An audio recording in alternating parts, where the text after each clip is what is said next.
Can hear it coming like a train out of control.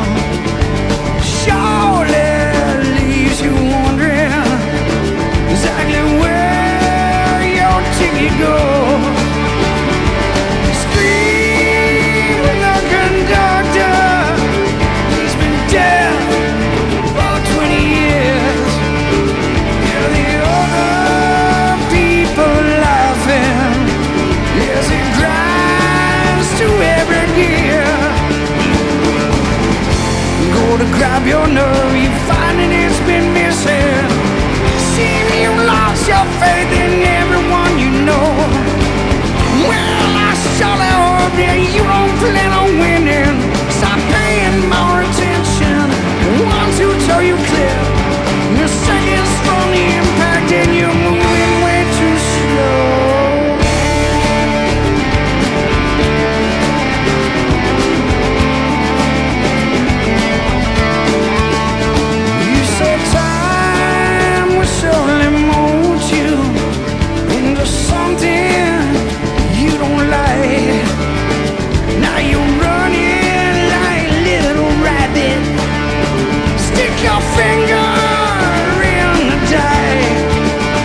tell me about yourself. Where are you from? Where'd you grow up? Born and raised in Oregon, Salem, Oregon. And then the valley at that time was way too rainy and cold and gray for me. And I got a job offer to go over to Bend, which is on the sunny side of Oregon. Bend is smack dab in the middle of the state in Central Oregon, and it's a mountain resort town. And that's where I spent the last 30 years of my life until recently when I moved to beautiful and currently raining Asheville, North Carolina. It is it's an absolutely magical place, but it does remind me a lot of my Oregon home where I grew up. What was growing up like for you? What'd your folks do and all that good stuff? Well, my folks, first and foremost, I had very young parents. I'm a love child. And so I never knew what it was like to live in a complete household with two parents. My dad died when I was 6 years old. He was in a single car accident. And it wasn't until I was in my 30s when I met my half brother for the first time that I learned that my dad had been drinking and driving. Oh. And it was quite a blow for me to actually learn that information and begin to process it. Especially that's how he got killed. That's what caused it. Yeah. Oh, bummer. A single car accident. He missed a corner and met a telephone pole, and then it was over, just like that. Yeah, it was at that time that my life's journey really began. I didn't know it then, but looking back on it now, it was meant for me to understand that kind of loss and learning how to love myself through it, no matter how long it took me to learn that lesson. And I didn't learn it until I was well into my 50s. Mm-hmm. Growing up without my father, how do I explain that? I didn't have that two-parent household or the love and protection of my own father to guide you, kind of. To guide me. I didn't have his presence in my life. I didn't know. I was so young. I didn't know really who he was or what he was about or anything like that. And so, I would see my friends later on when I got a little older, and I would see them in traditional households, and I would just think to myself how different I was from them. And there was an isolation to it that I never really understood. And it wasn't until I was much older that I realized how much not having my dad in my life affected my relationships with men and the choices that I made. That's so interesting that you and I have that in common. My dad was a professional alcoholic, and I only remember seeing him like a few times scattered out throughout my life, and he passed away last year. And my aunt flew down. We went and cleaned out his apartment, which was just, oh God. I mean, and I say apartment, I'm talking a space about double the size of your office was like bedroom, bathroom, like a little galley style kitchen, and just filthy. And I felt like I kind of had the same sort of struggles because I had a stepdad, but I was a bit of I don't know how to word it. I was a little bit of a shithead. Just growing up as a teenager, and so revolting, but also revolting with somebody that was quote unquote not my real dad. That was exactly. It made it harder on me, or I made it harder on myself. Even so. Anyway, I'm sorry to interrupt, but that's interesting. Oh no, I have that in common. I feel like that's a common thread we both share. Is I too had a stepfather and 3 step siblings, but we were not a family. They had their house, and I had mine. And actually, my parents didn't actually get married until my step-parent, my mom and stepdad did not get married until 1997. They got married a month before I did, but they had been together for 21 years at that point. They had already, they had chosen each other a long time ago. We did not have a blended family. We did not do things together as a family. Mm. Isn't that strange? There was no co-parenting. I was definitely my mom's daughter. His kids were his kids. And that's just the way it was. There was no commingling. Yeah. Interesting. Yeah, it is. And I've often, for a while, I was angry at both of them for making the choices that they did and for living the life that they did. But I finally had to get to that place where I was like, it was their choices. It is what they did. And here's how it affected me, but it doesn't have to affect me that way anymore. That's fantastic. Yeah. That in and of itself has been a profound journey because, all my parents are gone now. My dad died when I was 6. My mom died in 2020. And Al, my stepdad, he passed away in 2009. And so, I haven't had any of them around me for some time now. Were you good? And learning to reconcile all their choices and how it affected me. Yeah. It's funny too. I think that as I meet people and talk to people, this isn't stuff that we share out on social media. I feel like social media is all mostly happy times. People, but there's an underbelly to all of our lives that is similar in some way. Do you feel that way too? Yes, absolutely, I do. We all have issues with our own, the way we show up for ourselves in the world. And by that, I mean, am I good enough? Right. Am I strong enough? Can I do this? Do I believe in myself enough? And oftentimes we tell ourselves that we're not good enough. We don't look good enough. We're not this, we're not that. We're not worthy. We're not able. We're not. Mm-hmm. Therefore, we get stuck in a paradigm where we have nothing but struggle to work through because we don't believe we're worthy of more than that. Totally. So you got a job offer. You kind of went into the corporate world, I think is what you were telling me before. Is that right? Yeah, I did. A job offer took me to Central Oregon. I was in retail at the time.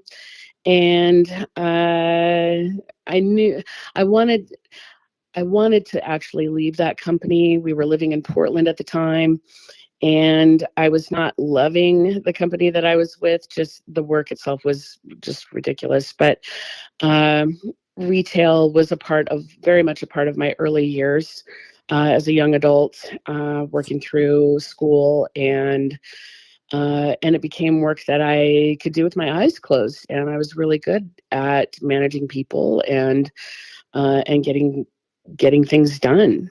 But it was not work that I enjoyed. I let it take me to Central Oregon, which was a dream come true. Bend, Oregon is a really remarkable place. Jaw-dropping views in every direction, sunshine 300 days a year, snow in the winter, a ski resort. I mean, so many beautiful things that I was looking forward to and not being in the city anymore. And so I worked in retail for another year before I was like, okay, I just can't do this anymore. Same.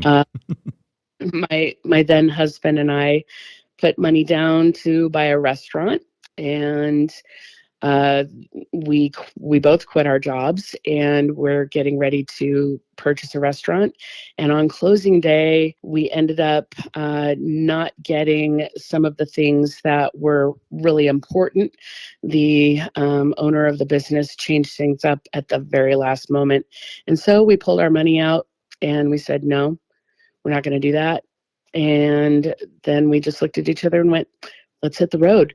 So we did a 3-month sabbatical and toured the 10 Western states by car. And it was a blast. We met a wonderful people all along the way, saw some amazing things.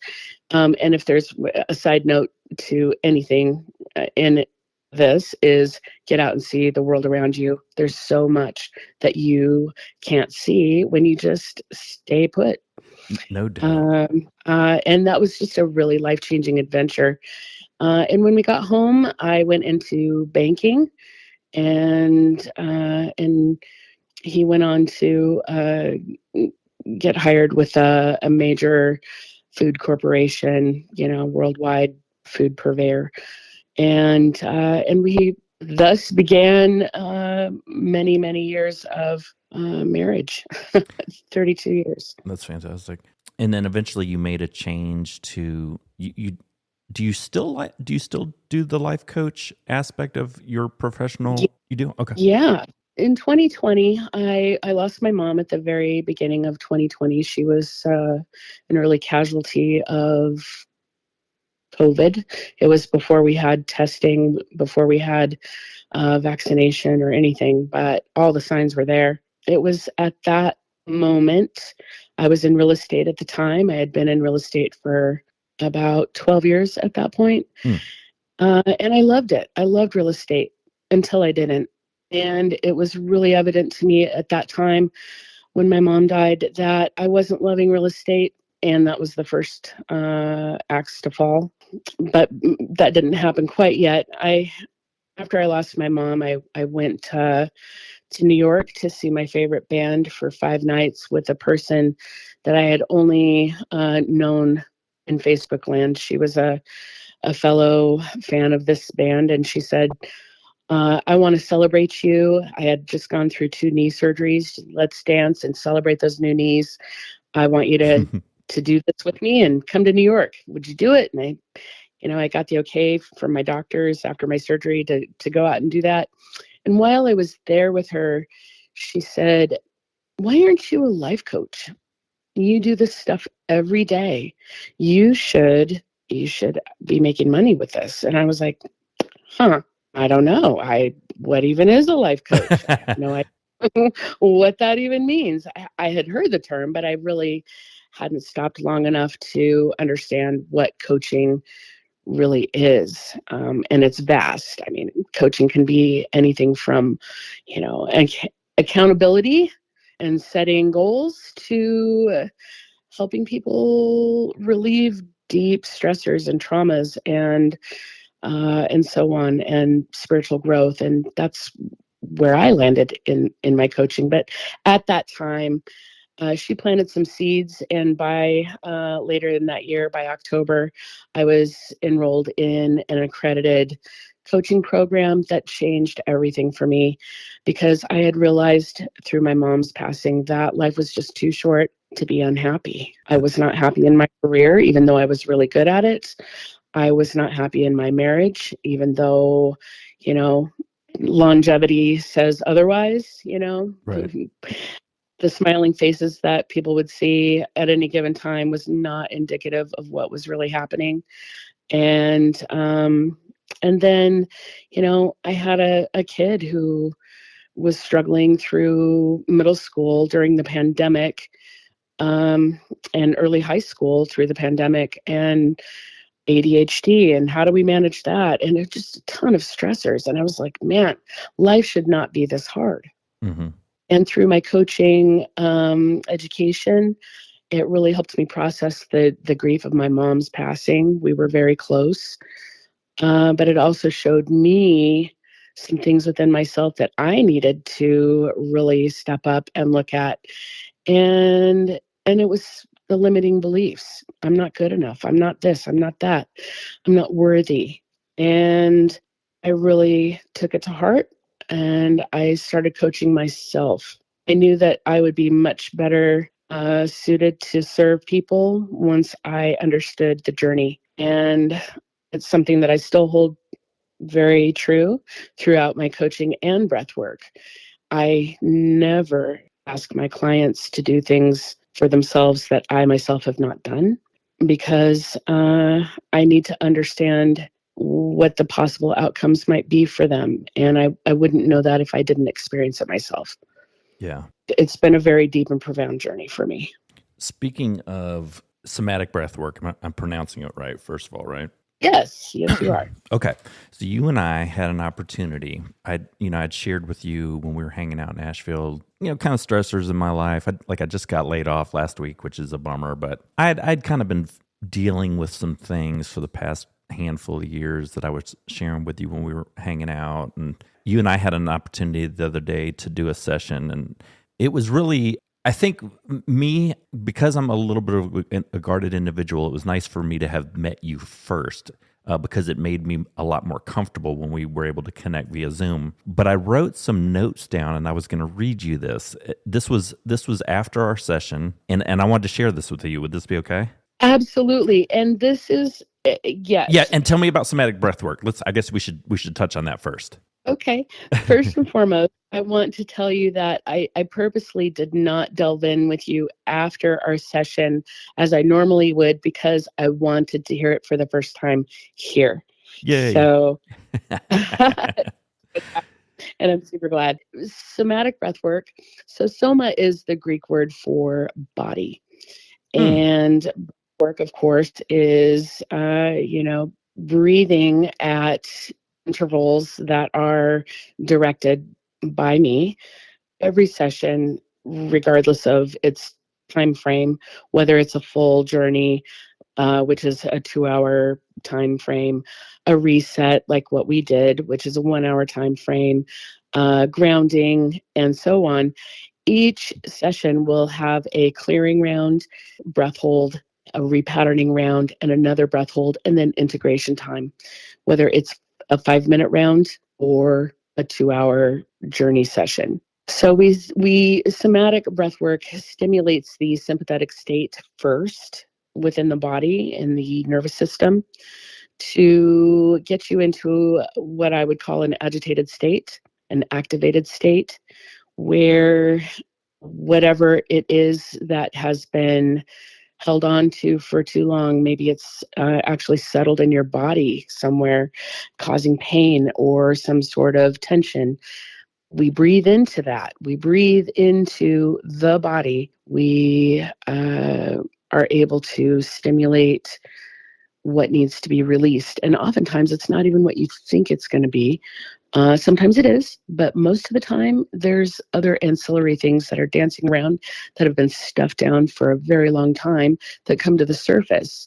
And during the process, it's very important to allow that expression to come up and through you and acknowledge it. Then we're able to let it go. And through the other side, when we do the repatterning and we breathe into gratitude and unconditional love for self, which ultimately transcends to unconditional love for the outer, the world, for everyone in your periphery, it really begins to change the way we see ourselves and feel about ourselves and feel within ourselves. Somatic breathwork has been the single most life-changing thing I've ever done for myself. I realized too that, as we continue, there will be more sessions. When you and I disconnected from the Zoom, I laid there for a minute, just kind of taking in what I'd experienced. I knew that I had to be somewhere in a little while, so I ran into the other room and I made a couple quick notes, and I'll read those to you if that's cool. Yeah, let's hear it. So, quote, I moved in and out of different fears I'm experiencing while realizing I have shouldered worry for 30 years. With each breathing exercise, I visited quickly with each problem I had experienced in life, seeing it for what it was and wondering why I had shouldered it for so long. During the entire session, I felt a tingling in my temple, and that tingling moved from front to back while eventually manifesting as a white light in the crown of my head. Not directly in my line of sight as I had my eyes closed and everything was black, but more like a bright cloud enlightening the dark tunnel of my closed eyes. I felt a presence, almost like I couldn't tell what the presence was. I was trying to interact with it to see if it was maybe someone in my life or a past experience, but it didn't really show itself. But there was certainly a presence in my head, and I was intrigued by it. I was trying to ignore it because I was focusing on the breathing that we were doing, but it was certainly about the third of the way up in my closed eye line of sight was just a very soft white glow. And so I'm curious to see if that resurfaces in our future sessions, because it was really neat that showed up probably in the last of the 3 breathing sessions we did. So those were the notes I made, but I just wanted to share that with you. That's fantastic. I'm wondering if that light was your higher self connecting with you and you could see it in your mind's eye. Yeah, good point we'll have to explore further. We will. And I'm really excited to continue doing breath work with you, because it was a really enlightening session for me as well. Witnessing you going through all of the steps and connecting. That was really, really a beautiful process. And I'm glad that we did that together. Me too. Every time I hold a session, I am able to glean something from it as well. So it's a full circle for all of us, as we walk through the process. But I'm curious to know now, a few days removed from your session, typically it's about a 72-hour window when things will populate from the session for release. Have you experienced anything like that? Yeah, I think that I'm eager to do the next 1, 2, 3, 4, 70, but I felt like in my mind I had peace with a decision that I needed to make regarding my employment. Like I was laid off, but offered this. I can take this package, we can part ways, or I can maybe roll into another position. And I didn't quite know where to go with that. But immediately after you and I had met, it was really clear in my mind that, okay, you need to go pursue what it is that brings you joy, because what you're doing is causing you stress and it's not your life's work, if that makes sense. Yes.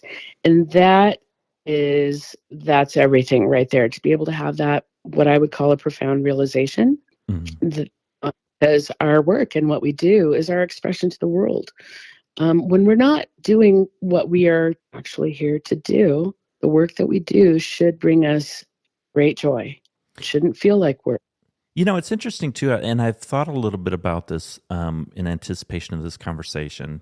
One of the things I had to remind myself of is that there are ways to connect with your body and your mind and to heal yourself in ways that don't involve mainstream narcotics and medications. Yeah, so and I think that as we think about our health and our lives are busy, I feel like sometimes we're very quick to look to doctors for a pill that's going to fix or at least suppress what's going on inside of us. And I think meeting you and having a conversation with you made me realize, especially after our session, that wow, there's things that you can do in conversation with your own body that can make you feel better. And I sort of wandered away from that realization. And so anyway, I wanted to ask you, as you've been in this world professionally and as you've had the opportunity to meet other people that maybe do things kind of in the same realm, what's your general take on holistic medicine, self-help? I know that's kind of a vague term, but in terms of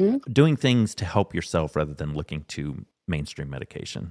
I think one of the most beautiful parts about breathwork is that it allows us to honor the innate intelligence of our bodies through our breath. The simple act of breathing can relieve trauma, it can relieve pain, it can relieve stress simply by breathing intentionally. And it's so very powerful. I love this part of breathwork in that we don't have to rely on medications. Can it work hand in hand with medications? Absolutely.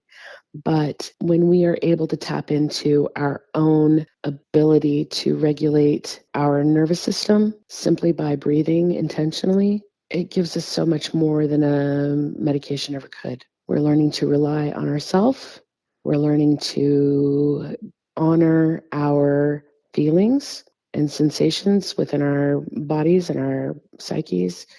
And controlled breath and intentional thought can be so liberating in the way that it relieves these maladies within the psyche. I won't ask you to give your opinion on this unless you feel like talking about it, but it's Mental Health Awareness Month. I've been pretty critical of the current administration, but I was happy to see the other day that they have decided to fast track the research and FDA review of certain psychedelic, in controlled settings as a means, as a means to help with treating depression, PTSD, substance use disorders. I was reading a statistic this morning. In the year 2023, U.S. veterans die by suicide at a rate roughly 58% higher than non-veteran adults, which is just astounding to me. And I know, I've listened to Joe Rogan for a long time. He's a big proponent of things of this nature, and I will give credit where credit's due. I was happy that Trump and the administration were at least open to listening.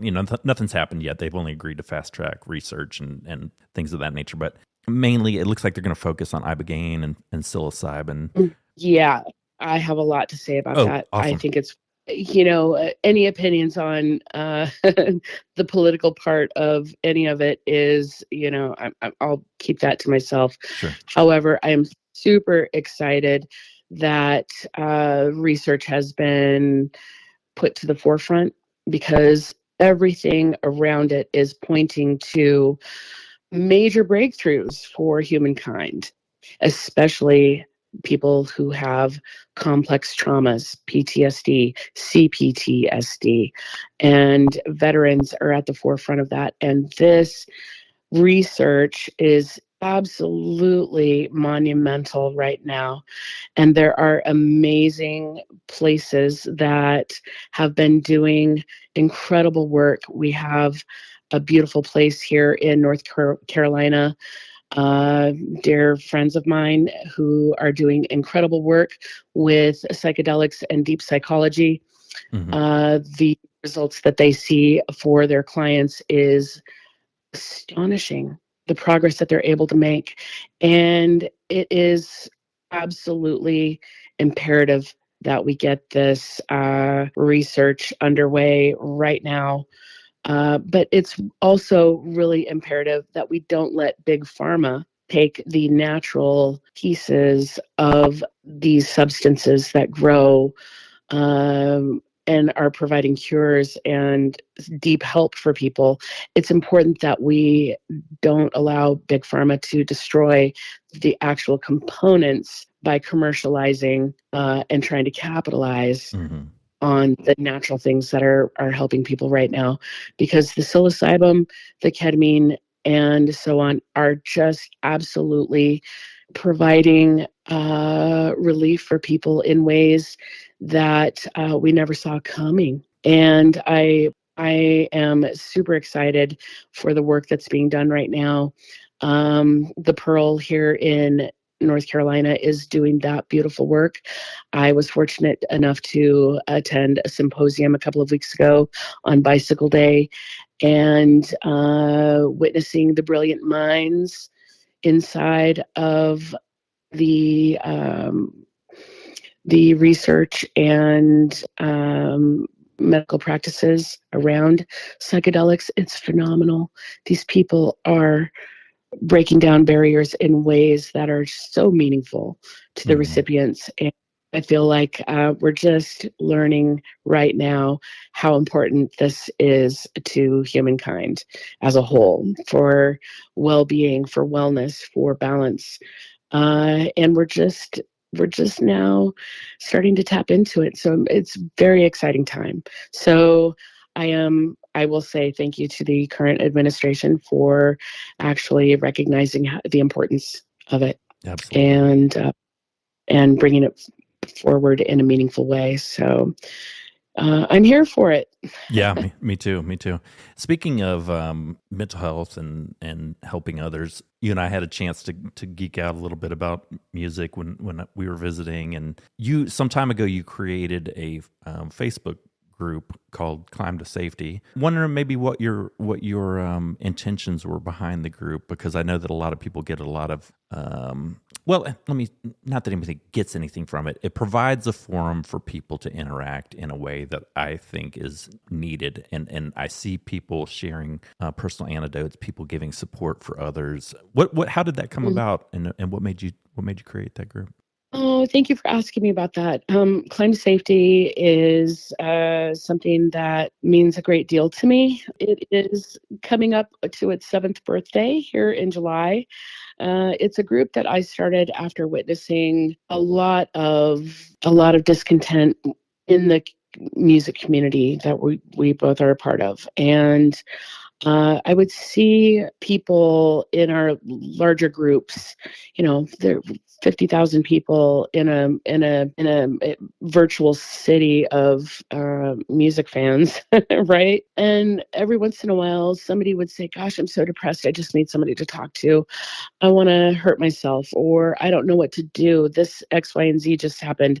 I don't have anybody to talk to." And, their comments or their posts would just go unacknowledged, and they would just be floating out there in the abyss. And I'm thinking to myself, oh my gosh, these people need somebody to talk to, and then also realizing on the other side of that, no one's responding because they don't know what to say. Right. They don't know how to handle that. They don't know, they don't know who's on the other side of that. It's a random person making a plea, and then you get the people who are just like, go jump off a cliff because they don't know what to say, and they think that somebody asking for help is showing weakness. First and foremost, if you're asking for help, that is not a sign of weakness. That is a sign of strength. You believe in yourself enough to ask for help. And that's a beautiful thing. Yeah. So after seeing a number of those things and being heartbroken that no one was showing up or knew what to say or how to hold space, none of that. It was really, and at that time we had lost several members in the community and other musicians to suicide. And we were missing something. And I had asked myself, what are we missing? And then I saw a post from a person that I didn't know. He was a well-known in the community, an artist. He does beautiful metal art. His name is Timothy Hemphill. I saw a post from him going, man, I can't lose another one like this. What are we missing? What are we doing wrong? And I reached out to him and I just said, you don't know me. I just saw your post. I agree. We are missing something. Here's the thing. I have something that I want to do, and I want to know if you feel like this would be received well, or if you think I'll be laughed off the planet for even attempting it, because, sometimes you put a well-intended thing out to the world and it's not well received or received as intended, and I had a little apprehension about putting it out there. But after I told him what it was that I was looking to do, he said, yeah, it's absolutely needed. And I think that it'll be well received. Do it. So by the end of that day, Climb to Safety was born. It is a safe space for people to come and either give love and support or receive love and support. There's no politics, no religion allowed in there, simply to keep those two hot topics off the table, because we can go to any other Facebook group and argue all we want. Right. There's plenty of that. There's plenty of that. And this space is not for that. It is not for the sake of argument. It is for the sake of coming together and holding space for one another and saying, you know what? I see your struggle. I've been there too. Here's what worked for me. It might work for you.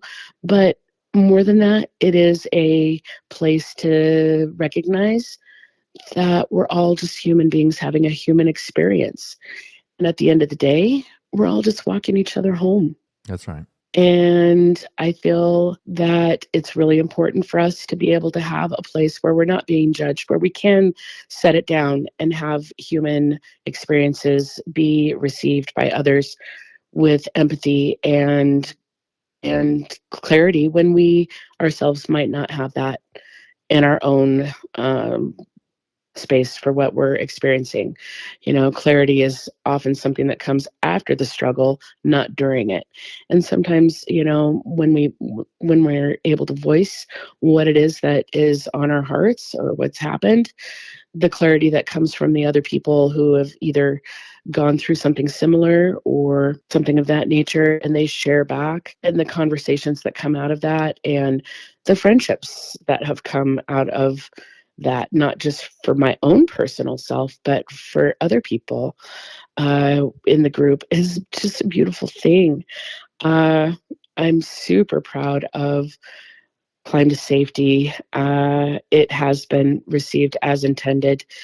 People tell me often that it is the highlight of their day to come in and see uplifting things, or to know that they can go in there and just be an observer. They don't have to speak.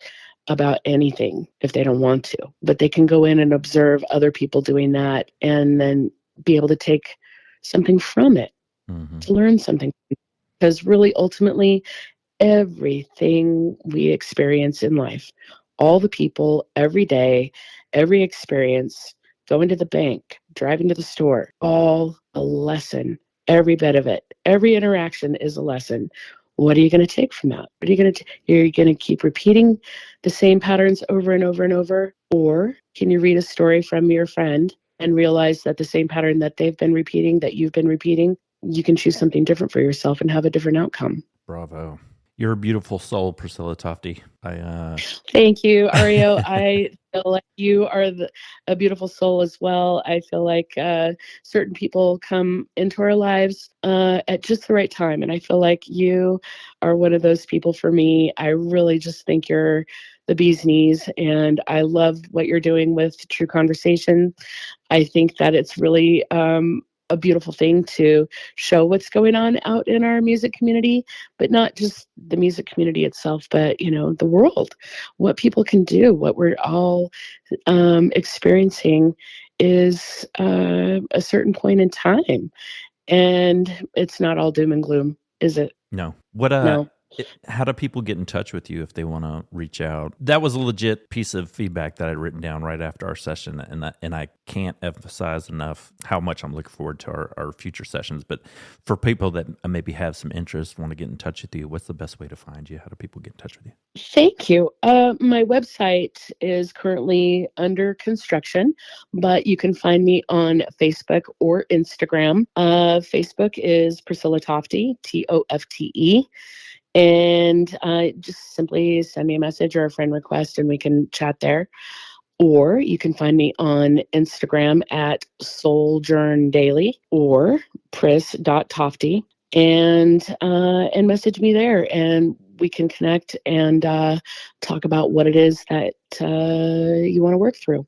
I'm super happy to answer questions, shed light, and simply connect. I feel like it's really important to be able to, I don't know what I'm going to say there. So never mind. Well, well, I hate it's raining. That it's you've got a beautiful deck, back it up to the woods. It was a very relaxing weekend. Hopefully the rain will subside enough for you to get outside for a little bit today. But I hope you have a great rest of the day. And Thank you. Yeah, like I said before, it's you meet people every now and then. You're found a friend for life, and I'm very, very fortunate to have met you. We're both very happy to call you a friend. So thank you. Thank you. I love you both too, and I feel like great things are ahead for you, for me, and for all of us collectively as friends. And also I want to say that I'll be working on some women's circles and people circles, and also future incarnations of Climb to Safety out in the world, not just a virtual space, but out in the world. And so look for me out in Widespread Panic Land. See me at a show, come and give me a hug, and hear about the things that are coming forth, because they will be coming to, Widespread Panic shows near you. Fantastic. Talk soon, friend. Yeah. Love you very much. Have a beautiful day. You too.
Let's make some shadows on